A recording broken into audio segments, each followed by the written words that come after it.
Hi, Raphael Nazario here to talk to you about harmonic wormholes. Okay, so a wormhole, or wormhole theory as it's sometimes known, is the notion that we could plop through a black hole in space and wind up light years away, or potentially not light years away. The idea that through just a momentary lapse in time, we get to move forward, backward, or potentially wind up in another part of the universe. So if we take that notion and apply it to harmony, because harmony is nothing if not reflective of the cosmos, we can see that we can actually travel in, say, in what I would refer to as Earth distance. We would travel a semitone, but in galactic terms, we'd be traveling a fifth. We'll refer to going down in a fifth as, say we've moved down a galaxy or moved to another galaxy by going to another fifth. I'll give you an example. Hold on. So over here we have a C chord, C major chord, and with the seventh, with the minor seventh, more commonly known as C7. It's a major triad with a minor seventh. It's also known as a dominant seventh because it'll want to take us back home. But we can get into that later on. It also happens to be the blues chord. So anytime you hear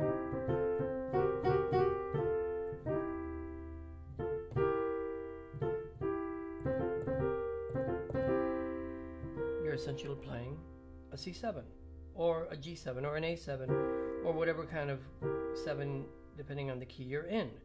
And in blues we move from the 1 chord, in this case C is 1, to the 4. Da, da, da, da. So Lean on Me is a great example of moving from the 1, walking up to the 4. So, but we want the 4 with the 7th, otherwise it wouldn't be a blues. That's what gives blues its yearning, its power to seem restless, to move on. Anyway, so I have F7 and I have C7. But it would get kind of dull if every time I want to do something in blues from C7 to F7, I have to move the whole thing up. So let's look at other possibilities. In order to make that work better, let's say I drop the tonic, meaning the C, get rid of that, and let's say I get rid of the 5th. And then I'm left with the E and the B flat. And let's assume for a moment that I'll do the same thing in F. So I'll take F7, get rid of the tonic, get rid of the 5th, and I wind up with the 3rd and the 7th. So I have the 3rd and the 7th in C, and the 3rd and the 7th in F. But I'm still traveling too much. So let's invoke the wormhole factor. If I invert my 7th and put it down here, I still have an F7th, right? But now it's been inverted. Now I have my 7th here and my 3rd here.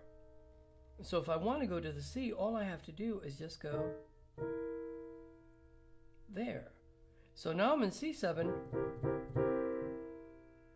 and if I move down, I'm in F7. So you've heard it a lot in blues. If you've ever heard anybody vamping in a sort of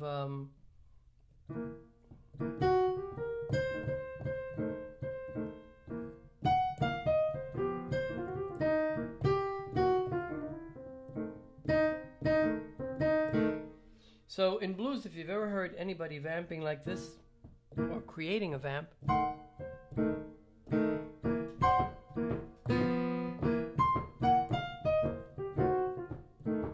okay, so fine, so I get to move from the C7 to the F7. Big deal, Raph. But look, the fact is that I could take us and start traveling down in fifths. You're not going to be able to see the left hand, but I just moved to B flat, and I moved to E flat, flat. Okay, but then I'm going to run out of keyboard, which is where we invoke one of the mathematical wonders of Western harmony. A fifth down is a fourth up. So if you have a fourth up, like the Wedding March, it's a fifth down as well.